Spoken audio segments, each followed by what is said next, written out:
London, June, 1818. The library of Lindsay House in Mayfair stood in shadow, bathed in the soft, flickering light of a single candelabra that Damien had just kindled, its glow fighting the gloom more effectively than the moonlight streaming through the tall windows. The room smelled of leather bindings and beeswax, of old paper and the faint trace of tobacco that clung to the velvet curtains despite years of airing. It was past midnight, and the household slept, save for one restless soul seeking refuge among books that asked nothing of her except to be read. Miss Imogen Fairchild stood before the shelves in her nightdress and wrapper, dark chestnut hair escaping its plait to frame a face more striking than beautiful. At 24, she had long since accepted her fate. Too old for a debut, too plain to attract notice, too useful to her family to be spared for courtship. She had raised 3 younger siblings after her mother died, bringing the last into the world, had managed her father's household and accounts with the precision that came naturally to a merchant's daughter, and had buried any foolish dreams of romance beneath layers of practical responsibility. Now she was in London for her sister's sake, chaperoning the beautiful Cecilia through a season sponsored by the powerful Dowager Countess of Lindsay. And Imogen was precisely what she had always been: overlooked. It was then that the library door opened and everything changed. If stories of practical women discovering they are worthy of passion move your heart, subscribe now and join us on this journey. You will not want to miss what happens next. Lord Damien Harcourt, the Earl of Lindsay, stood in the doorway with an unopened bottle of brandy in his hand and devastation written across features that society called handsome. He was 29 years old, tall and lean, with dark hair that fell across his forehead and gray-green eyes that held the kind of weariness that came from carrying too much for too long. His cravat was loosened, his evening coat discarded somewhere between the ballroom and this sanctuary, and he looked like a man who had reached the end of something. He saw her then, really saw her, and his expression shifted from surprise to something that might have been embarrassment. "You are the merchant's daughter," he said, his voice rough. "The other one, not the pretty one." The words landed like a slap, casual and cutting in the way that only truth delivered without thought could be. Imogen felt heat rise to her cheeks, felt the familiar sting of being overlooked and found wanting, but something in his tone, something almost questioning, as if he were trying to place her in the elaborate machinery of the social world, made her straighten her spine instead of fleeing. "And you are the dissolute earl who was supposedly reformed," she replied, her voice steady despite the pounding of her heart, "though clearly that reformation has not taken. Which are you tonight, my lord? The rake or the penitent?" For a long moment, he simply stared at her. Then, to her complete astonishment, he laughed. It was a real laugh, not the practiced social performance she had heard from him at dinners and card parties, but something genuine and almost shocked. "Neither," he said finally, setting the unopened bottle on a nearby table with a decisive thunk. "Tonight, I am simply a man who is drowning and who found someone in the library who actually speaks her mind instead of simpering platitudes." He moved further into the room, and in the candlelight, Imogen could see the shadows under his eyes, the fine lines of tension around his mouth. This was not a man lost in dissipation. This was a man carrying a weight that was crushing him. "Drowning in what?" she asked, and perhaps it was the hour, or the strangeness of the encounter, or simply that she had nothing left to lose, but she found herself genuinely curious. Damien studied her for a long moment, as if weighing something in his mind. But before he could answer, Imogen's gaze drifted to the open ledger on his desk. She stepped closer, her eye catching a column of figures. "You have calculated the grain yields incorrectly," she observed, her finger tracing the error. "Here. You have compounded the quarterly loss twice. It paints a far bleaker picture than the reality." Damien stared at the page, then at her, stunned. He checked the math himself, a frown marring his brow, before looking back at her with a new respect dawning in his eyes. He crossed to the writing desk, retrieved a leather folder bulging with papers, and handed it to her. Debt, he said simply. 40,000 pounds of debt, to be precise. My father gambled away our fortune before he died 4 years ago. Wasted on slow horses at Tattersall's and investments in phantom mines. I have been selling properties, negotiating with creditors, and maintaining appearances ever since. Society forgives moral failings, Miss Fairchild. It does not forgive financial ones. Imogen opened the folder, her practiced eye scanning the jumbled papers within. Bills of sale, promissory notes, desperate letters from solicitors. It was a catastrophe, made worse by the obvious signs of someone trying to manage it alone without expertise. "This is chaos," she said bluntly. "You have no method, no order, no scheme beyond stemming the immediate tide of ruin. Your creditors are circling like sharks because they sense weakness." "Thank you for that assessment," Damien replied dryly. "Most encouraging." But Imogen was already moving to the desk, spreading papers across its surface with the efficient movements of someone who knew precisely what she was doing. For 6 years, she had managed her father's textile accounts, had negotiated with suppliers and tracked shipments, and found efficiencies where none seemed possible. This was her element, the place where her mind worked with the clarity and precision that made her valuable, even if it did not make her marriageable. "Show me everything," she said. "Every debt, every asset, every income source. I can help you." Damien moved to stand beside her, close enough that the scent of ink and sandalwood drifted between them, a tangible presence in the quiet room. "Why would you do that?" Imogen looked up at him, meeting those gray-green eyes directly. "Because I understand what it is to be trapped by duty and expectation. Because I am good with numbers and strategy, and you are drowning. And because, for once in my useful, practical, overlooked life, I would like to be of service to someone who actually needs what I have to offer rather than simply expecting it." Something shifted in his expression then, something that made her breath catch. "You are not invisible," he said quietly. "Not to me. Not anymore." They worked through the night, heads bent over ledgers and letters. At one point, Damien reached for a document just as she did, and his fingers brushed hers. The contact was brief, a mere whisper of skin against skin, but it sent a jolt of awareness through Imogen that had nothing to do with accounting. She saw the shape of salvation in the numbers, saw where economies could be made and which creditors could be negotiated with and which properties could be sold to best advantage. She drafted a scheme for the coming years, methodical and achievable, and watched Damien's face transform from despair to something that might have been hope. "This could work," he said, as dawn began to lighten the sky beyond the windows. "With discipline and time, this could actually work." "It will require sacrifice," Imogen warned. "Economies that society will notice. You will have to close the London house for next season, reduce staff, forego expenditures that maintain your social standing."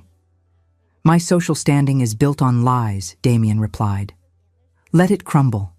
I would rather have truth and solvency than pretense and bankruptcy." He looked at her then with an intensity that made her pulse quicken, and Imogen realized with a shock that somewhere in the hours of working together, something had shifted between them.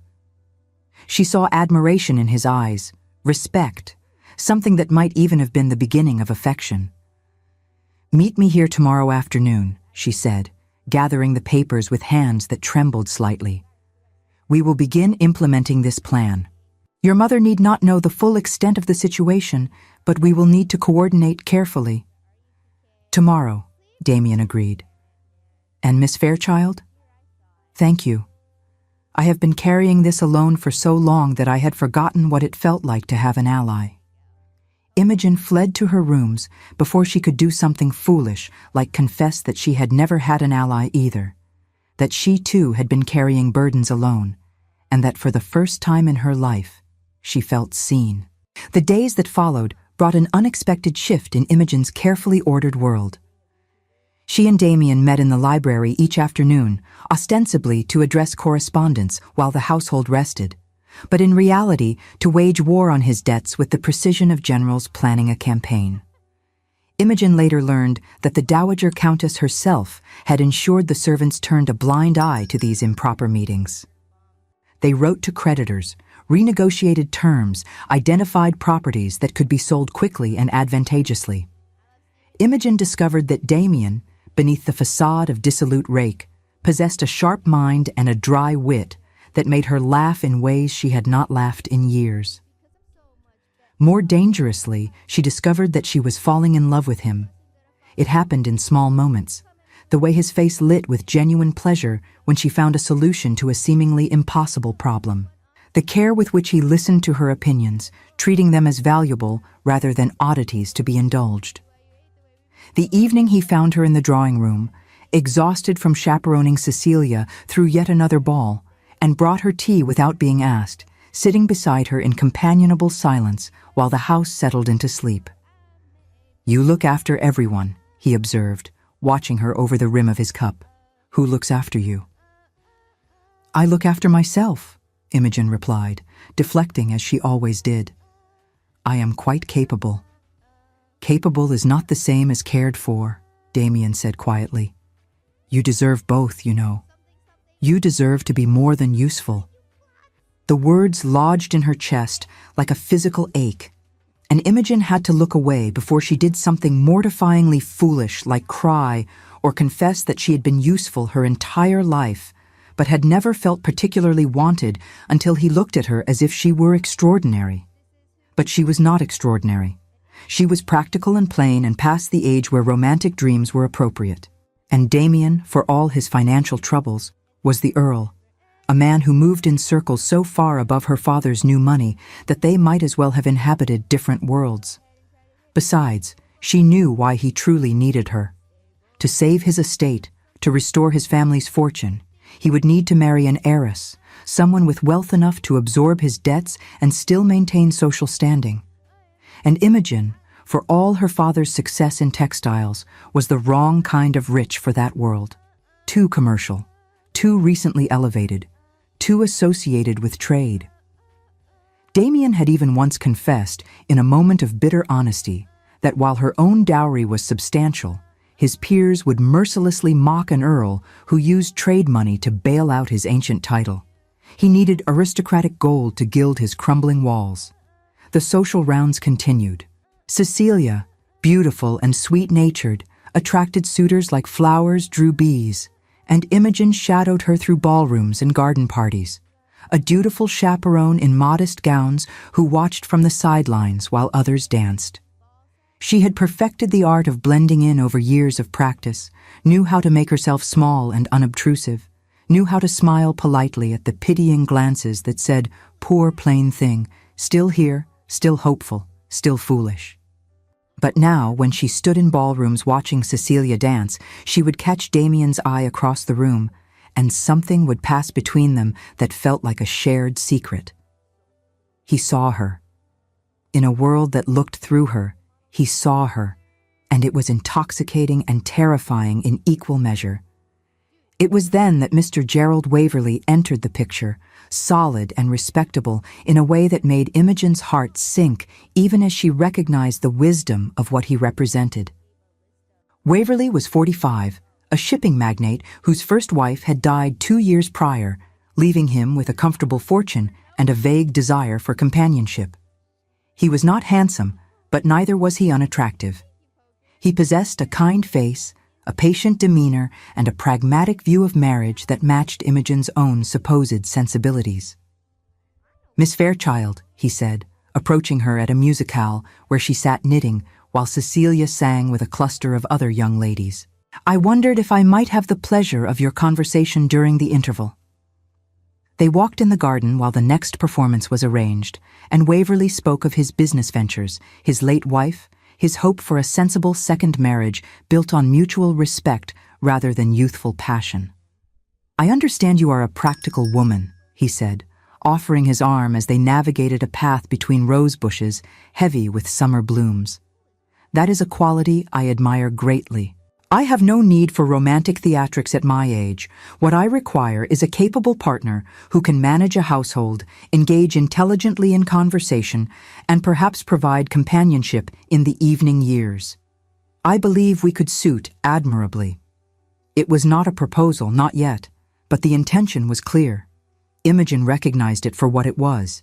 A reasonable offer, security, comfort, a life where she would be valued for precisely the qualities that made her useful rather than loved. Where she would never have to fear being too plain, too old, too much of whatever she inevitably was that made men look past her towards someone prettier and younger and more amenable. "You are very kind, Mr. Waverley," she replied, because he was kind in his way. "I will consider your words carefully." That evening, Damien found her in the library, staring at the account books they had been working through without truly seeing the numbers. "Waverley was speaking to you in the garden," he said without preamble, and there was something sharp in his voice, something almost like pain. "I saw you walking together." "He is a respectable man with honorable intentions," Imogen replied, keeping her voice carefully neutral. "My father is quite pleased by the attention." "Are you pleased by it?" The question hung between them, weighted with everything they had not said, everything they could not say. Imogen looked at Damien and saw a man trapped by circumstance, bound by duty to marry wealth if he wished to save his estate, and she would not, could not, make this harder for him than it already was. "He offers security," she said finally. "That is no small thing for a woman in my position." "Your position," Damien repeated, and there was bitterness in his tone now. "You speak as if you are some desperate creature without options, but you are brilliant, Imogen. You are extraordinary. You deserve far more than security." The use of her Christian name, spoken with such intensity, made her breath catch. They had never addressed each other so informally, had maintained the careful barriers of propriety even as they worked side by side for weeks. "What I deserve and what I can expect are two different things," Imogen replied, and she heard the weariness in her own voice, the resignation that came from years of knowing her place. "I am not beautiful like Cecilia. I am not young enough to inspire romantic notions. I am 24 years old, plain-featured, and the daughter of a merchant. Mr. Waverley sees me as I am, and still offers respect and companionship. That is more than I expected to receive." Damien crossed the room in 3 strides, close enough that she had to tilt her head back to meet his eyes, close enough that she could see the muscle working in his jaw as he struggled with something. "I see you as you are," he said roughly. "And what I see is someone remarkable, someone who took my disaster and found hope in it, someone who speaks her mind and challenges me and makes me laugh for the first time in years, someone who is beautiful precisely because she does not realize it." Imogen's heart hammered against her ribs. "Damien, you must not say such things. You know as well as I do that you need to marry wealth. Your mother has been orchestrating your introduction to heiresses all season. Lady Helena Montclair, Miss Georgiana Sutherland. Women with dowries that could settle your debts in a single stroke." "I know what I need," Damien replied, and the words came out like a confession. "But what I need and what I want are not the same, and I find myself increasingly unable to reconcile the two." Before Imogen could respond, before she could process what he might mean, voices echoed in the hallway beyond the library, and they sprang apart like guilty conspirators. The moment shattered, and Damien left without another word, leaving Imogen standing alone among the account books, with her heart in turmoil and her mind spinning with impossible possibilities. 3 days later, the Dowager Countess of Lindsay hosted a garden party at the townhouse, an elaborate affair with musicians and refreshments, and seemingly half of fashionable London crowding the carefully manicured grounds. Imogen kept to the shadows as usual, watching Cecilia enchant a circle of young men while she herself faded into the background like furniture. She was considering retreating to the library when a footman approached with a message that Cecilia required her presence urgently near the eastern garden path.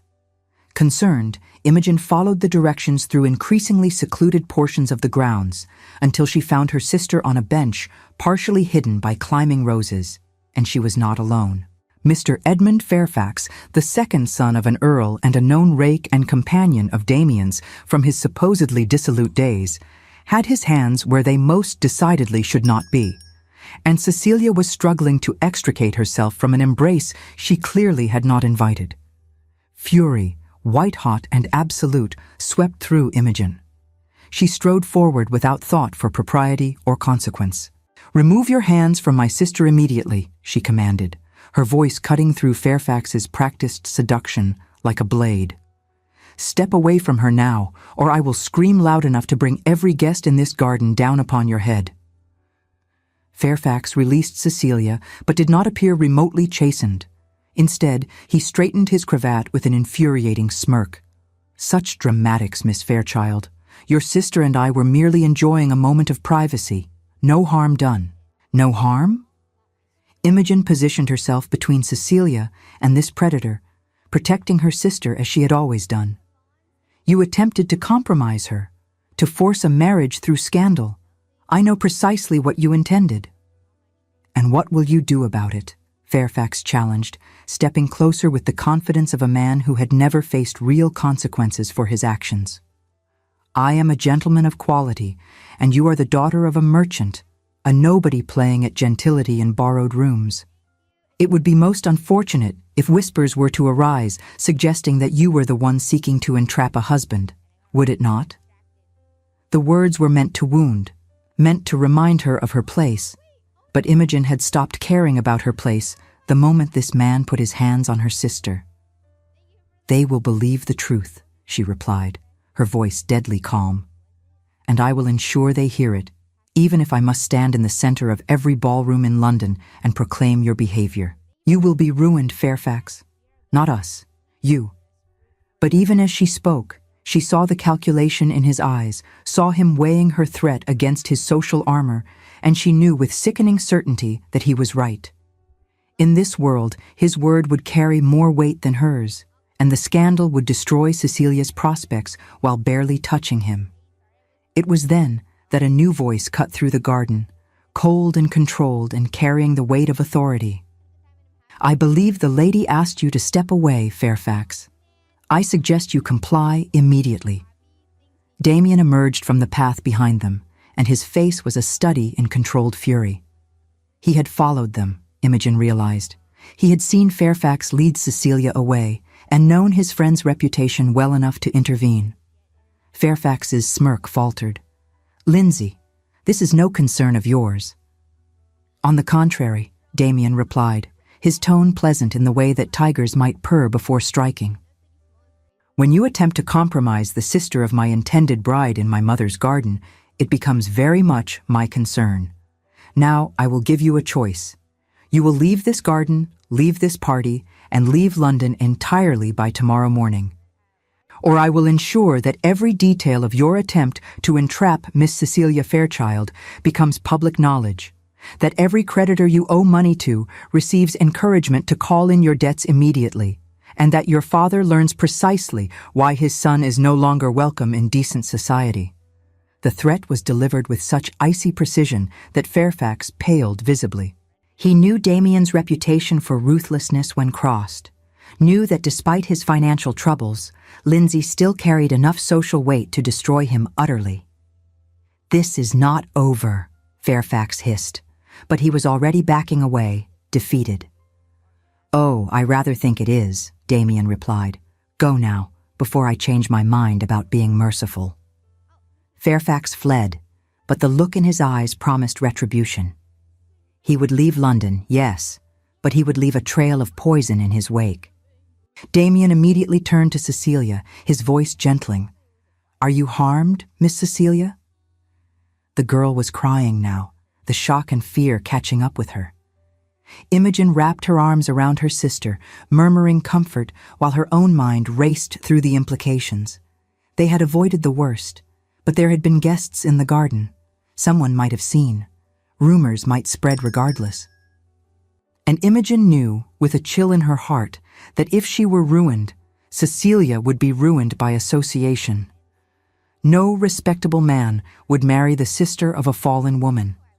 She was risking everything not just for herself, but for Cecilia's future.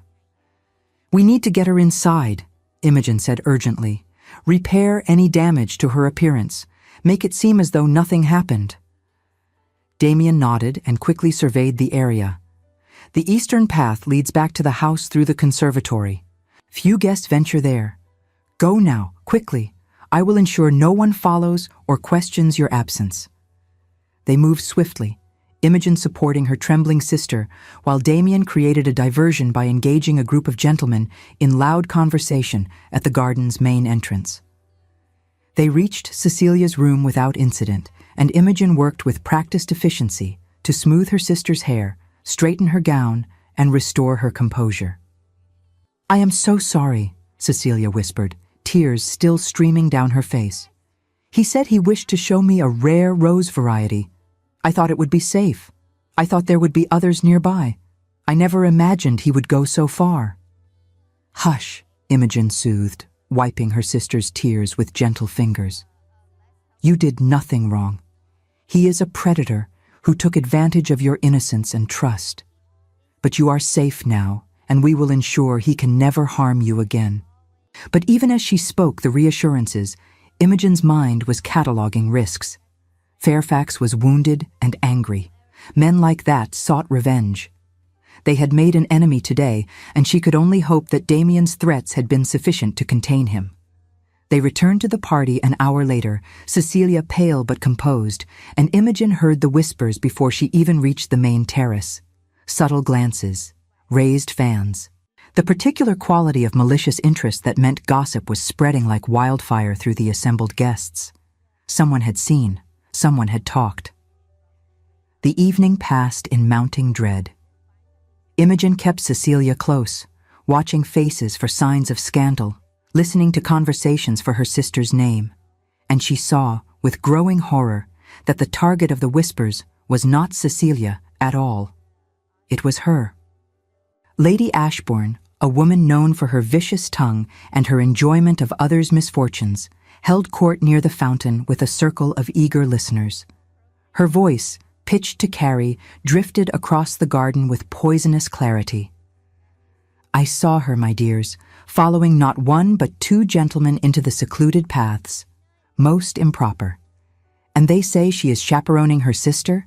A fine guardian she makes, engaging in her own scandalous behavior while the pretty one is left unattended. Perhaps she hoped to trap one of them?" Another voice added, equally malicious. "After all, at her age and with her lack of prospects, desperation might drive one to extreme measures." "Merchant blood," Lady Ashbourne pronounced with satisfaction. "They simply do not understand propriety. Grasping and unsuitable, the lot of them. Mark my words, this entire family will be ruined by association before the season ends." The words felt like physical blows. Imogen stood frozen as the implications crashed over her. Fairfax had taken his revenge in the cruelest way possible. He had twisted the afternoon's events, had spread rumors that made her, not Cecilia, the subject of scandal. Her reputation was being destroyed even as she stood there, and with it, her sister's prospects, her father's business connections, everything they had worked toward this season. Cecilia, standing beside her, had gone white as snow. "Imogen, they are saying you compromised yourself. They are saying you were with Fairfax and Lord Lindsay both. They think you attempted to entrap them." "I know," Imogen replied, her voice sounding strange and distant to her own ears. "I heard." Across the garden, she could see her father, Sir Richard, a wealthy merchant knight, in conversation with business associates, unaware yet of the catastrophe unfolding. Could see Damien speaking urgently with his mother near the house. Could see the way guests were beginning to look at her with expressions ranging from pity to contempt. This was how reputations died, swiftly, mercilessly. A woman's character destroyed by whispers and insinuation, and there was no defense, no recourse, no way to prove innocence against the weight of society's judgment. Mr. Waverley approached then, his kind face troubled. He drew Imogen aside with the careful courtesy of someone handling something fragile and broken. "Miss Fairchild," he said quietly, "I have heard the most distressing rumors this evening. I cannot in good conscience continue my attentions under these circumstances. I hope you understand. My position in society requires a wife of unimpeachable reputation. I wish you well, truly I do, but I must withdraw my interest." He left without waiting for a response, and Imogen watched him go with a strange sense of detachment. There went security. There went her sensible future. There went everything except the truth, which would not save her because truth mattered less than perception in this world of careful appearances and vicious whispers. It was then that the library door opened later that night. Imogen had fled the party as soon as propriety allowed, had taken refuge among the books where she had first encountered Damien and discovered what it felt like to be seen. Now she sat in darkness, dry-eyed and numb, contemplating the ruins of a reputation she had never particularly valued until it was gone. "You should not be here," she said without turning when she heard footsteps approach. She knew those steps, had learned to recognize them over weeks of working together. "It will only make the scandal worse." "The scandal is already as bad as it can be," Damien replied, and there was fury in his voice, tightly leashed but unmistakable. "Fairfax spread his poison well. By morning, all of London will believe you deliberately compromised yourself with multiple men in a desperate bid for marriage." "He won," Imogen said simply. "He wanted revenge, and he found the perfect target, a merchant's daughter playing at gentility. No one will question his version of events. My word means nothing against his. Your word means everything to me." The words, spoken with such conviction, made something crack in Imogen's carefully maintained composure. She turned to look at Damien, this complicated man who had somehow become the center of her world, and she saw anguish in his face. "I am so sorry," he continued, moving closer. "I never imagined Fairfax would do this. I thought my threats would be enough to contain him.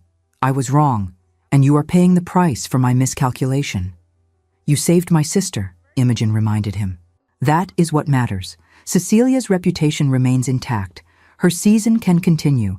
My father's business connections remain stable. The sacrifice of my standing is a reasonable price for protecting them." "Do not speak of yourself as a sacrifice," Damien said sharply. "You are not some expendable piece on a chessboard. You are Imogen Fairchild, the most brilliant woman I have ever known, and you deserve better than this." "I am a merchant's daughter who forgot her place," Imogen replied, and she heard the bitterness in her own voice. "That is what they are saying, is it not? That I reached above my station and am being justly punished for my presumption." Before Damien could respond, there was a knock at the library door, and Mr. Waverley entered with an air of determination that seemed at odds with his earlier withdrawal. He looked at Imogen, then at Damien, and his expression was both kind and inexorable. "Forgive the intrusion," Waverley said, "but I felt I must speak with you, Miss Fairchild, before the night concluded. I have reconsidered my earlier words." Hope, foolish and painful, flickered in Imogen's chest. Perhaps he had decided to overlook the scandal after all. Perhaps security was not entirely lost. "I am proposing to you," Waverley continued, and his tone was that of a man making a reasonable business offer. "Not because I disbelieve the rumors, you understand. I have no particular opinion on what occurred this afternoon. But I am proposing because I believe a swift marriage will mitigate the worst of the scandal. You will have security and respectability. I will have a capable wife who understands her good fortune in receiving such an offer under these circumstances. It is practical for both of us." The offer hung in the air between them, and Imogen understood with painful clarity what it represented. Salvation, of a sort. A way forward. She would be married to a man who believed she had compromised herself, who was offering charity disguised as matrimony, who would always see her as someone fortunate to have been rescued rather than truly valued. It was everything sensible and nothing she wanted. "That is extraordinarily generous of you, Mr. Waverley," she said carefully. "Might I have a moment to consider?" "Of course," Waverley replied, glancing at Damien with barely concealed disapproval. Though I would counsel swift acceptance, such offers are not extended frequently to ladies in your current position. He departed, leaving silence in his wake. Imogen could feel Damien staring at her, could sense the tension radiating from him like heat from a fire. "You will refuse him," Damien said, and it was not quite a question. "I do not know," Imogen admitted. "He offers security, respectability, a way to contain the scandal before it destroys my entire family." "Is that not what a sensible woman would accept?" "A sensible woman," Damien repeated, and suddenly he was moving toward her, closing the distance between them with swift purpose. "You keep speaking of sense and practicality as if those are the only things that matter. What about what you want, Imogen? What about what you feel?" "What I feel is irrelevant," she replied, but her voice shook slightly. "I have always known that. Feelings are a luxury for beautiful women with dowries and prospects. I am neither beautiful nor prospects, and my feelings have never signified in any decision about my future." "They signify to me," Damien said fiercely. "Do you understand that? You matter to me, not your accounts management or your strategic planning or your usefulness. You. The woman who challenges me and sees through me and makes me want to be better than I am. The woman I fell in love with somewhere between midnight confessions and afternoon conspiracies." Imogen's breath caught in her throat. "You cannot mean that. You need to marry an heiress. Your estate requires it. I am precisely the wrong kind of woman for you." "I need you," Damien corrected. "Everything else is negotiable. We will find another way to save the estate. We will economize more severely, sell more properties, take more time. But I cannot negotiate myself into wanting someone else, and I will not watch you marry a man who sees you as a convenient solution to a scandal when you deserve to be seen as extraordinary." He reached for her hands, holding them between his own, and Imogen felt the warmth of his touch like a brand against her skin. "I have nothing to offer you," he continued, his voice rough with emotion. "I am drowning in debt. I have been lying to society for years about my circumstances. I am the worst possible choice for a practical woman seeking security. But I love you, Imogen. I love your brilliance and your strength and the way you take impossible situations and find hope in them. I love that you speak your mind and make me laugh and see me as more than my title or my debts.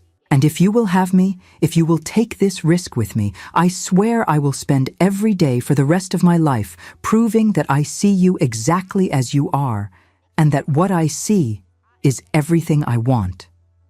Tears were streaming down Imogen's face now, years of loneliness and resignation breaking apart under the weight of being truly wanted.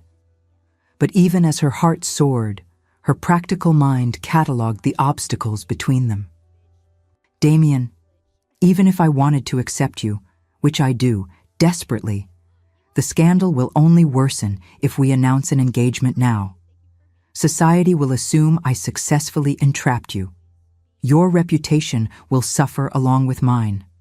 Your mother will—" "My mother," a new voice interrupted from the library doorway, "is standing right here, and she would appreciate being consulted before decisions are made about her son's future."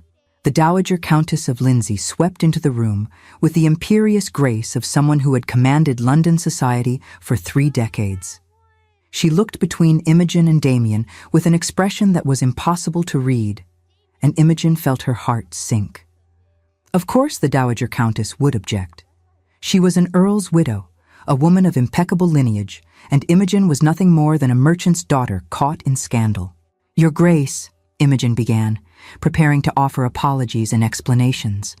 But the Dowager Countess held up one elegant hand to silence her. "Miss Fairchild," she said, her tone thoughtful, "your daughter has ruined my son." The words landed like stones in still water, rippling with terrible implications. Imogen froze. Her father, Sir Richard, who had appeared behind the Dowager Countess, looked as though he might be ill. The weight of the accusation hung in the air, a silent guillotine blade poised to fall. Ruin, financial restitution, exile from society. The terror was absolute. Your Grace, I assure you, I never meant to. But the Dowager Countess was smiling now, a slow, satisfied smile that transformed her austere features into something almost mischievous. Excellent, she continued, as if Imogen had not spoken. Now he will marry you, which is precisely what I have been attempting to engineer for weeks. Stunned silence filled the library. Imogen stared at the Dowager Countess, trying to parse words that made no sense. Beside her, Damien had gone completely still. Mother, he said carefully, what exactly are you saying? The Dowager Countess moved further into the room, settling herself in a chair with the air of someone preparing to deliver a lecture. I am saying that I have been watching you both for weeks, every afternoon in this library, supposedly addressing correspondence, but actually working through Damien's financial catastrophe together. Do you truly believe I did not know what was occurring under my own roof? I bribed the servants to ensure your privacy myself. She turned her gaze to Imogen, and there was warmth in her eyes, genuine affection that made Imogen's throat tighten. I have spent this season introducing my stubborn son to every eligible heiress in London, the Dowager Countess continued, watching him treat them with perfect courtesy and absolutely no interest whatsoever. And then I observed him with you, Miss Fairchild. I saw the way he looked at you when you were absorbed in ledgers. I saw him laugh, truly laugh, for the first time since his father's death. I saw him come alive again, and I knew that whatever financial benefit an heiress might bring, it would mean nothing if he spent the rest of his life married to someone who made him miserable. You orchestrated this, Damien said slowly, understanding dawning in his voice. The garden party, the secluded paths. You knew Fairfax would be there. You knew... I facilitated circumstances, the Dowager Countess corrected primly. There is a difference. Fairfax's proclivities were well known to me. I suspected he might attempt something foolish, which is why I positioned servants to observe and report. I also ensured that enough guests witnessed the aftermath to create precisely the kind of scandal that would force action. Imogen felt as though the ground was shifting beneath her feet. You deliberately arranged for my reputation to be destroyed? I arranged, the Dowager Countess said firmly, for the pretense of scandal. There is a difference, and it is one I am about to demonstrate. Come, both of you. The guests are assembled in the ballroom, and I believe it is time to resolve this situation properly. She swept from the library without waiting to see if they would follow, and Damien and Imogen exchanged bewildered glances before hurrying after her. They emerged into the main hall to find it crowded with guests who should have departed hours ago, but who lingered still, drawn by the scent of scandal like moths to flame. The Dowager Countess ascended the stairs to the landing where she could address the entire assembly, and her voice when she spoke carried the absolute authority of someone who had ruled London society for decades. Ladies and gentlemen, I am sure you are all confused by the events of this evening, and I take full responsibility for that confusion. It is time to clarify matters. The crowd fell silent, every eye fixed on the Dowager Countess. Imogen, standing at the base of the stairs with Damien beside her, felt her heart hammering against her ribs.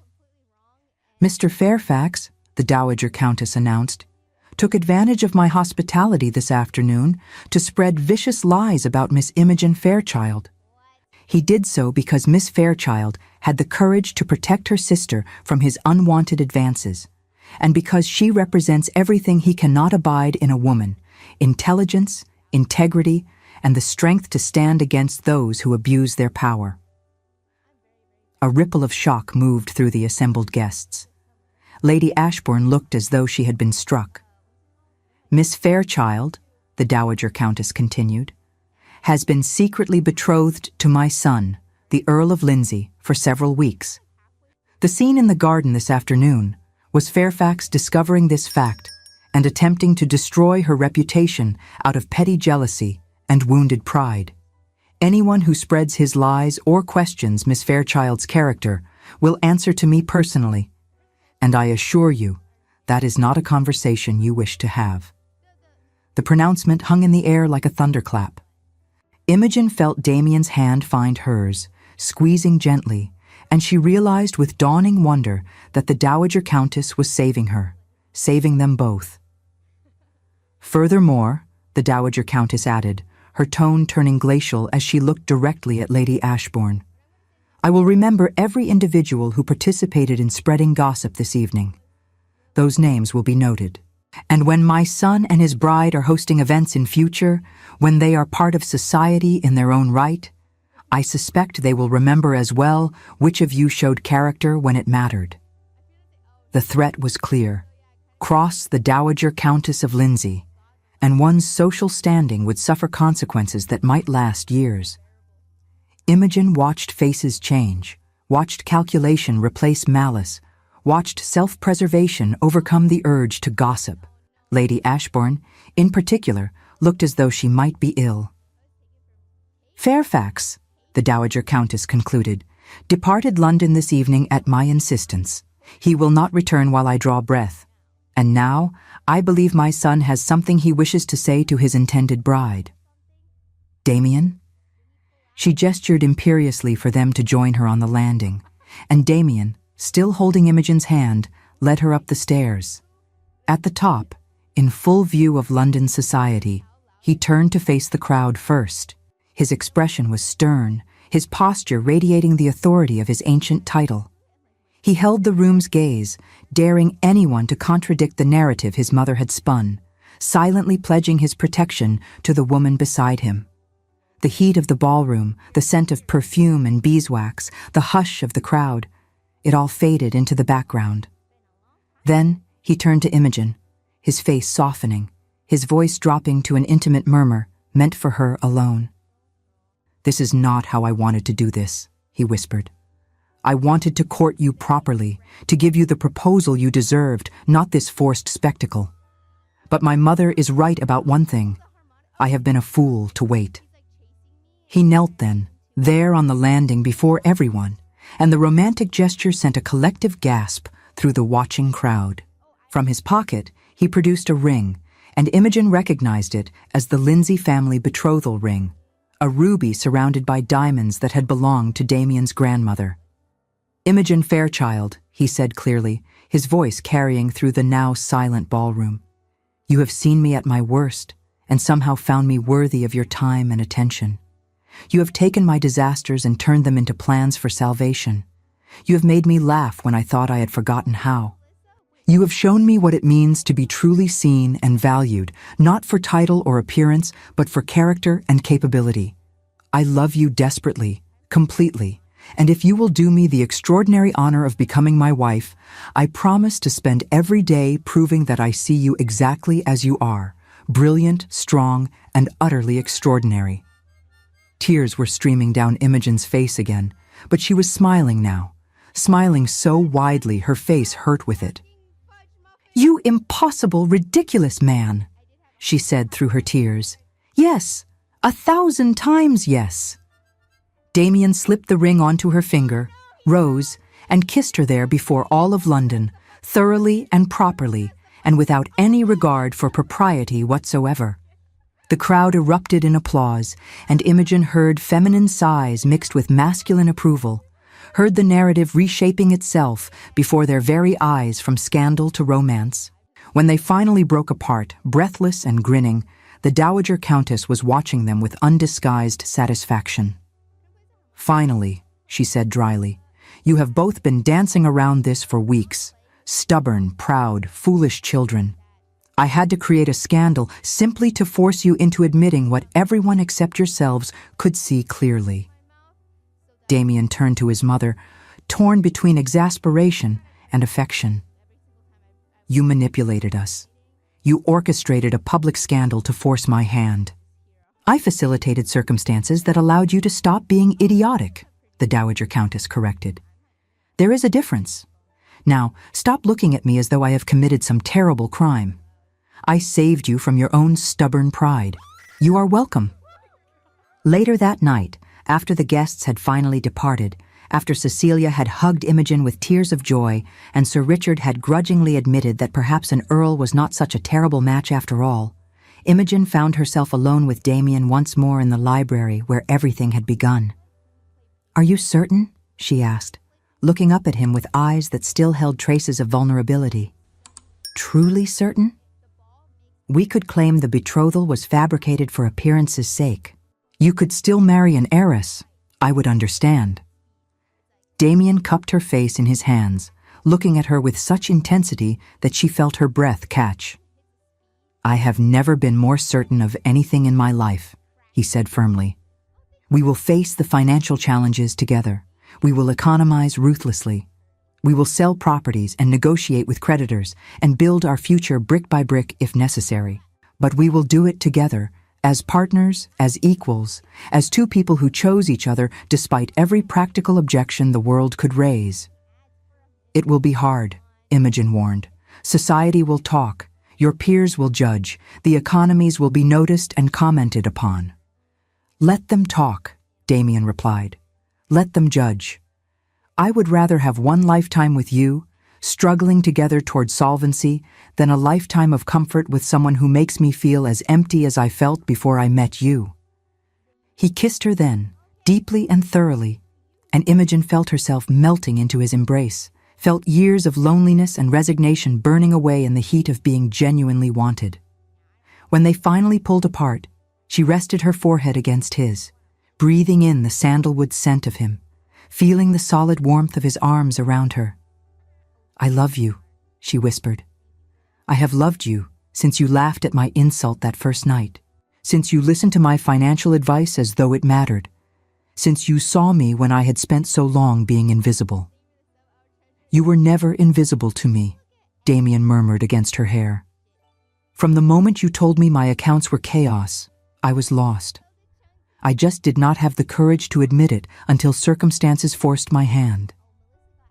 They married 3 weeks later in the private chapel at the Lindsay country estate, a small ceremony attended only by close family. Imogen wore her mother's wedding dress, altered to fit her frame, and carried wildflowers picked that morning from the estate gardens. Damien wore his father's suit, and when he saw her walking down the aisle on her brother Marcus's arm, his eyes filled with such open emotion that Imogen felt her own tears start anew. Her father, still somewhat bewildered by the swift turn of events, gave his blessing with the grudging admission that his late wife would have approved. "She always said you needed someone who saw past the practicality to the person beneath," Sir Richard told Imogen before the ceremony. "I think perhaps you have found that." The Dowager Countess, resplendent in lavender silk, was absolutely not crying as she watched her son pledge his life to the merchant's daughter who had saved him in more ways than one. "They will be happy," she told Sir Richard with satisfaction. "It may not be the match I once envisioned, but it is the match he needs." The first year of marriage was precisely as difficult as Imogen had predicted. Lindsay Manor required repairs that had been deferred for years. The economies they implemented were noticed and commented upon by society. Staff had to be reduced, properties were sold. There were nights when they argued about money and pride, when Damien's aristocratic upbringing clashed with Imogen's merchant practicality, when the weight of £40,000 in debt felt overwhelming. But they learned. They adapted, they fought and reconciled, and slowly, painfully, built something sustainable together. Imogen's investment strategies began to pay dividends. Damien took his seat in the House of Lords and argued passionately for financial reforms that would protect heirs from inheriting impossible debts. They became known for hosting modest gatherings where conversation mattered more than elaborate meals, for supporting young couples struggling with financial difficulties, for proving that love and practical partnership could coexist. And through it all, through every argument and reconciliation, every victory and setback, they remained partners in the truest sense. Damien learned to value Imogen's merchant instincts rather than resenting them. Imogen learned to accept help rather than carrying every burden alone. They grew together, changed together, became something stronger than either had been separately. When Imogen discovered she was pregnant 9 months into their marriage, Damien wept openly with joy. When she gave birth to twin sons the following spring, howling and indignant and absolutely perfect, he held them with such careful reverence that Imogen fell in love with him all over again.